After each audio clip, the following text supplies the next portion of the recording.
नमस्कार, आप सभी का स्वागत है आपके अपने YouTube चैनल CGG की यादों में। तो चलिए तो बाल मनोविज्ञान का महत्वपूर्ण प्रश्न कवर करेंगे जो कि आपके एग्जाम के लिए इम्पोर्टेंट होने वाला है। तो पहला प्रश्न है आज का, विकास के परिप्रेक्ष्य में समय के साथ होने वाले परिवर्तनों में निम्न में से क्या शामिल है। तो इस प्रश्न का सही आंसर हो जाएगा ऑप्शन डी हो जाएगा, ये सभी। ठीक है, तो विकास के परिचय में ये समय के साथ ये सभी चीज़ क्या होता है भाई, परिवर्तन होता है ना। नेक्स्ट क्वेश्चन देखेंगे, गर्भ में बालक को विकसित होने में कितने दिन लगते हैं। तो गर्भ में बालक को विकसित होने में लगभग अगर बात करें तो 280 दिन लगता है। ठीक है, नेक्स्ट क्वेश्चन देख लेंगे, नवजात शिशु का भार होता है, नवजात शिशु का भार कितना होता है। तो लगभग होता है भैया ये 7 पाउंड के आसपास होता है, ऑप्शन बी हो जाएगा। नेक्स्ट क्वेश्चन देखेंगे, निम्न में से कौन सा विकास का सिद्धांत नहीं। तो इसमें से विकास का सिद्धांत कौन सा नहीं है, ये चीज पूछा गया है। तो इस प्रश्न का सही आंसर जाएगा ऑप्शन डी के साथ जाएगा, विकास मशीनी प्रक्रिया है, ये गलत हो जाएगा, है ना। तो नहीं है बोला गया है, तो ये विकास का सिद्धांत नहीं है। चलिए नेक्स्ट क्वेश्चन देखेंगे दोस्तों, वृद्धि को प्रभावित करने वाला कारक है, वृद्धि को प्रभावित करने वाला कारक क्या है भाई। तो इसका सही आंसर हो जाएगा ये सभी हो जाएगा, पर्यावरण भी, स्वास्थ्य भी और आहार भी। चलिए नेक्स्ट क्वेश्चन देख लीजिए, विकास शुरू होता है, विकास शुरू कब से होता है भाई। तो ये प्रसवपूर्ण अवस्था से, मतलब गर्भ से ही विकास शुरू हो जाता है। नेक्स्ट क्वेश्चन देखेंगे, संकल्पनाओं की व्यवस्थित प्रस्तुति विकास के निम्नलिखित किन सिद्धांतों के साथ संबंधित हो सकती है। तो इस प्रश्न का सही आंसर देखेंगे तो विकास सापेक्ष रूप से क्रमित होता है। ठीक है, तो ये क्रमित होता है भाई। चलिए नेक्स्ट क्वेश्चन, निम्नलिखित में से कौन सा विकास का सिद्धांत है, इनमें से विकास का सिद्धांत कौन सा है। तो इसका बी ऑप्शन सही हो जाएगा, सभी का विकास दर समान नहीं होता। ठीक है, ये सभी का विकास दर जो है समान नहीं होता, अलग अलग होता है। चलिए नेक्स्ट क्वेश्चन देखेंगे, नर्सरी कक्षा से शुरुआत करने के लिए कौन सी विषय वस्तु सबसे अच्छी है। तो इम्पोर्टेंट है ये चीज, क्या हो जाएगा, मेरा परिवार। ये मेरा परिवार वाला जो विषय वस्तु ये बहुत ही इंपॉर्टेंट नर्सरी के लिए, क्योंकि परिवार से जस्ट फैमिली से बच्चे वहाँ नर्सरी में जाते हैं। तो ये इस टाइप का माहौल बना दे, मेरा परिवार यानी ऐसा लगे कि उसे अपने परिवार में ही हूँ। ठीक है, तो ये वाला ऑप्शन सही हो जाएगा इसका। चलिए नेक्स्ट क्वेश्चन देखेंगे, माँ बाप के साए से बाहर निकल अपने साथी बालकों की संगत को पसंद करना संबंधित है। तो कौन से अवस्था में भाई, तो सभी को पता होगा इसका, है ना, पूर्व किशोर अवस्था से ही ये सब चीज चालू हो जाता है, पूर्व किशोर अवस्था। चलिए नेक्स्ट क्वेश्चन देखेंगे, विकास का वही संबंध परिपक्वता से है जो उद्दीपन का खाली स्थान से है। तो विकास का वही संबंध परिपक्वता है जो उद्दीपन का किससे है भाई, परिवर्तन, प्रतिक्रिया, प्रयास, परिणाम। तो इसका सही आंसर हो जाएगा ऑप्शन बी हो जाएगा, प्रतिक्रिया। ठीक है, चलिए नेक्स्ट क्वेश्चन क्या दिया है देख लीजिए, निम्न में से कौन सा कथन बच्चे के विकास में परिवेश की भूमिका का समर्थन करता है। तो इस प्रश्न का सही आंसर देखेंगे तो ये हो जाएगा, पिछली कुछ शताब्दियों में बुद्धि लब्धांक परीक्षा में शिक्षार्थियों के औसत प्रदर्शन में लगातार वृद्धि। तो ऑप्शन बी हो जाएगा इस प्रश्न के लिए। ठीक है, अच्छे से देख लेना है इसको। चलिए नेक्स्ट क्वेश्चन देखेंगे, विकास के किस काल को अत्यधिक दबाव और तनाव का काल कहा गया है। तो किशोर अवस्था को कहा गया है ना। नेक्स्ट क्वेश्चन क्या होगा, जब वयस्क सहयोग से सामंजस्य कर लेते हैं तो वे बच्चे के वर्तमान स्तर के प्रदर्शन को संभावित क्षमता की स्तर के प्रदर्शन की तरफ प्रगति क्रम को सुगम बनाते हैं, इसे कहा जाता है। तो इसे क्या कहा जाता है, ये चीज पूछा गया है। तो जब वयस्क सहयोग से सामंजस्य कर लेते हैं तो वे बच्चे वर्तमान स्तर में प्रदर्शन को संभावित क्षमता के स्तर के प्रदर्शन की तरफ प्रगति क्रम को सुगम बनाते हैं। ठीक है, तो क्या है ये, क्या कहा जाता है इस चीज को, तो सहयोग देना। ठीक है, सहयोग देना कहा जाता है भाई। चलिए नेक्स्ट क्वेश्चन देखेंगे,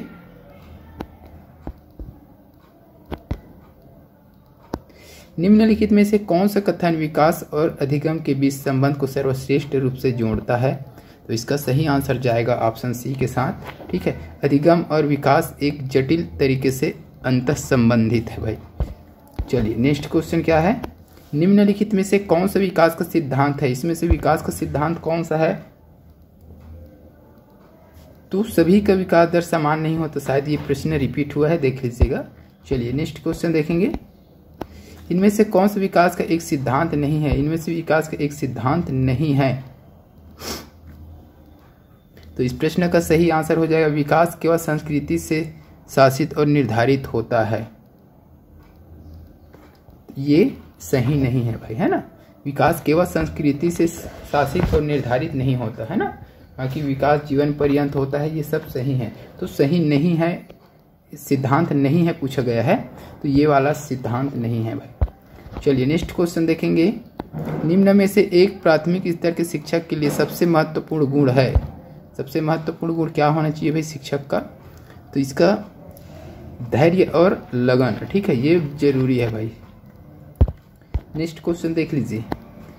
मध्य बाल्यावस्था में भाषा खालिस्तान के बजाय खालिस्तान अधिक है। मध्य बाल्यावस्था की बात हो रही है। इस प्रश्न का सही आंसर जाएगा ऑप्शन बी के साथ, सामाजिकृत के बजाय अहम केंद्रित अधिक है, ठीक है, तो ये बी वाला ऑप्शन हो जाएगा। चलिए नेक्स्ट क्वेश्चन देखेंगे। यदि विद्यार्थी पाठ में रुचि न लेते प्रतीत हो तो शिक्षक को चाहिए कि वह क्या करे भाई? शिक्षण विधि बदल दे, यानी कि ऑप्शन ए सही हो जाएगा। इस प्रश्न के लिए ऑप्शन ए सही हो जाएगा, ठीक है। चलिए नेक्स्ट क्वेश्चन देख लेंगे।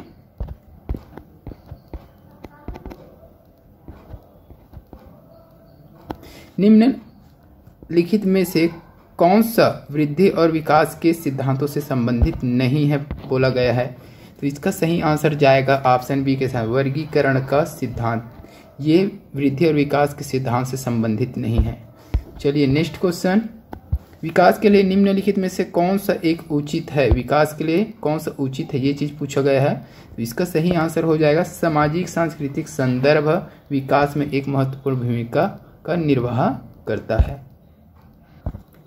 चलिए नेक्स्ट क्वेश्चन।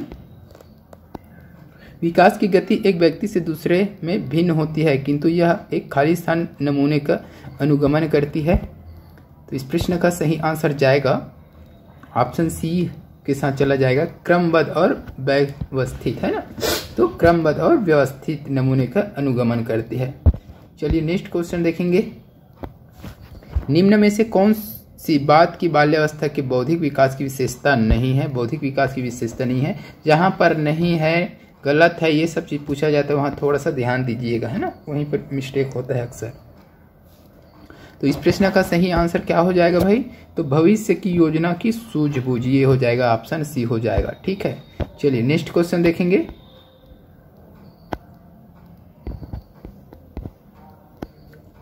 गिरोह अवस्था किस आयु वर्ग एवं विलंब विकास से संबंधित है? इसका सही आंसर हो जाएगा ऑप्शन बी हो जाएगा, 16 से 19 वर्ष एवं नैतिकता। चलिए नेक्स्ट क्वेश्चन देखेंगे। शिक्षण का विकासात्मक परिप्रेक्ष्य शिक्षकों से यह मांग करता है कि वे विकासात्मक कारकों के ज्ञान के अनुसार अनुदेशन युक्तियों का अनुकलन करें, यानी कि ऑप्शन सी सही हो जाएगा। इस प्रश्न के लिए ऑप्शन सी। अगला क्वेश्चन।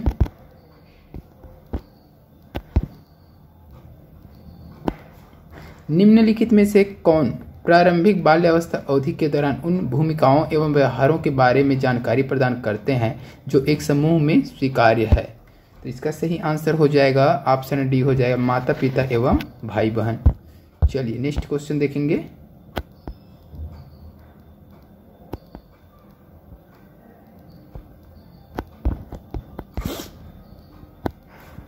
निम्नलिखित में से कौन सा आयु समूह परवर्ती बाल्यावस्था श्रेणी के अंतर्गत आता है? तो इसका सही आंसर हो जाएगा दोस्तों ऑप्शन ए हो जाएगा, 11 से 18 वर्ष। नेक्स्ट क्वेश्चन दिया है, शैशव काल की अवधि है, शैशव काल की अवधि कौन सी है? तो जन्म से 2 वर्ष तक शैशव काल की अवधि है, ठीक है। चलिए नेक्स्ट क्वेश्चन देख लीजिए। विकास खालिस्तान की ओर बढ़ता है, तो इसका सही आंसर क्या हो जाएगा? सामान्य से विशिष्ट, ठीक है। तो विकास जो है सामान्य से विशिष्ट की ओर बढ़ता है, ठीक है। चलिए अगला क्वेश्चन देखेंगे। विकास के बारे में निम्नलिखित में से कौन सा एक कथन सही है? इस प्रश्न के लिए सही आंसर हो जाएगा विकास भिन्न व्यक्तियों में भिन्न भिन्न गति से होता है, यानी कि ऑप्शन सी हो जाएगा। ठीक है, अलग अलग व्यक्ति में अलग अलग तरीके से विकास होता है भाई। चलिए नेक्स्ट क्वेश्चन देखेंगे। मध्य बचपन अवधि है, मध्य बचपन अवधि किसे कहा जाता है भाई? तो 6 वर्ष से 11 वर्ष को मध्य बचपन अवधि कहा जाता है। नेक्स्ट क्वेश्चन देखेंगे। मनोलैंगिक विकास में सुप्तावस्था का वह अंतराल संबंधित है, तो कौन सा अंतराल संबंधित है? तो इसका सही आंसर हो जाएगा 6 से यौवन तक। ठीक है, चलिए नेक्स्ट क्वेश्चन। निम्न में से कौन सा विकास का सिद्धांत नहीं है?